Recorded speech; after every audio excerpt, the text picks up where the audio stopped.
একজন ব্যক্তিকে অপমান করতে খানিক সময়ে যথেষ্ট, একটি কটু কথা, একটি অবহেলার আচরণে যথেষ্ট তাকে ভাঙতে। কিন্তু একজন মানুষের নিজের সম্মান অর্জন করতে কখনো কখনো একটি জীবনও কম পড়ে যায়।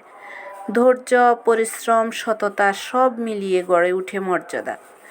সম্মান চেয়ে খুঁজে পাওয়া যায় না, একটু একটু করে অর্জন করে নিতে হয় প্রতিদিন মানুষকে সম্মান।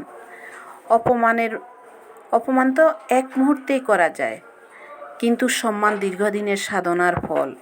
তাই কাউকে ছোট করার আগে ভাবো, বন্ধু, তোমার একটি বাক্য কারো বহু বছরের অর্জনকে আঘাত করতে পারে।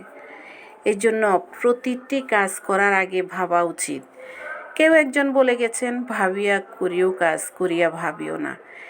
একদম সত্যি কথা, বাস্তব কথা। তাই আমরা কোনো কাজ করার আগে 100 বার চিন্তা করব, তারপর করব।